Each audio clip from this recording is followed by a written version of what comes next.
Gerat lari menuju arah Mado. Sampai di Mado, dokter sendiri dihadang, kemudian dipukuli dengan besi, kemudian digiring ke jurang dan langsung ditendang ke arah jurang. Pada pukul 9 lewat sekitar 11 menit, mereka bergerak lagi menuju ke barak yang kedua yang dipimpin langsung oleh saya sendiri sebagai ketua tim. Di situ kami ada 6 orang. Saya sendiri sebagai ketua tim, Paman Selo, Paman Emmanuel Abi, Paman Patra, Suster Christine, Suster Anti dan juga Suster Ella yang sudah menjadi almarhum. Pada saat itu juga mereka melakukan hal yang sama, menghancurkan kaca-kaca jendela dan juga memukul pintu-pintu, berusaha untuk masuk ke dalam untuk menyerang kami.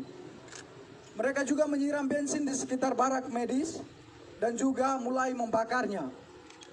Saat pembakaran terjadi, yang ada di dalam puskesmas hanya tersisa saya, Paman Patra dan juga ketiga suster itu. Paman Eman saat itu berada di dalam puskesmas karena sedang buang air besar. Pada saat itu sedang terjadi pembakaran, saya sendiri meminta untuk ketiga teman putri saya atau suster untuk kami segera keluar dari dalam barak itu. Tetapi karena mereka perempuan tidak bisa mengantisipasi situasi, sehingga mereka memilih lebih tenang di dalam barak itu. Makin lama asap makin tebal, rumah sudah mulai barak sudah mulai terbakar, sehingga saya memilih untuk mengurung ketiga teman suster tadi bersama saya langsung di dalam kamar WC karena agak lebih aman. Sekitar pukul 9 lewat 20 menit sudah tidak bisa ditahan lagi karena memang rumah sudah plafon-plafon yang terbakar sudah mulai pada runtuh. Sehingga saya memilih untuk mengajak ketiga suster ini untuk keluar dari dalam barak medis. Pada saat kami berusaha untuk lari menghindari amukan KKB, kami memilih lari ke depan, mereka sudah menghadang kami pada posisi depan.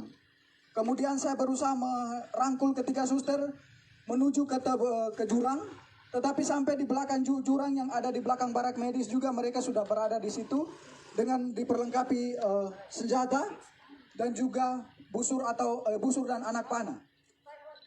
Akhirnya saya berusaha untuk mengamankan ketiga suster ke rumah warga yang terdekat jaraknya sekitar 5 meter dari barak medis itu.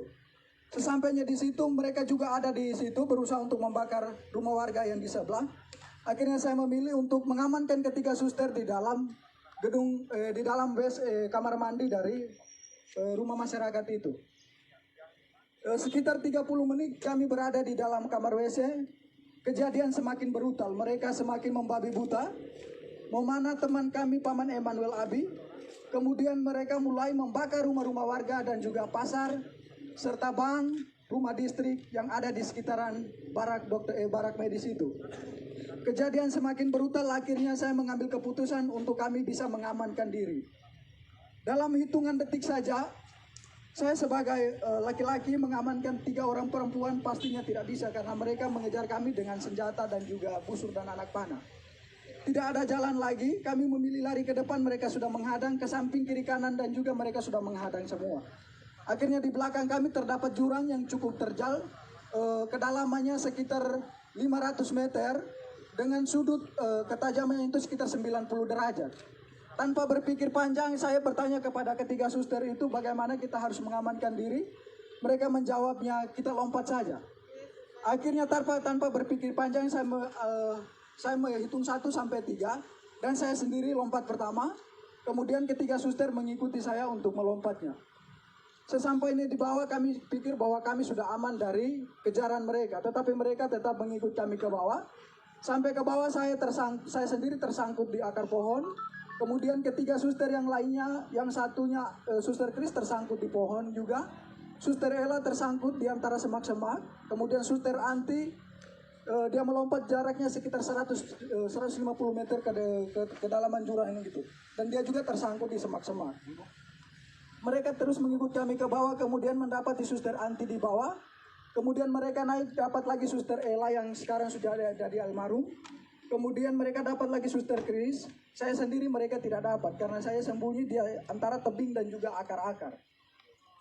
Kemudian mereka mengumpulkan ketiga suster ini. Kemudian mereka semakin membabi buta. Mereka mulai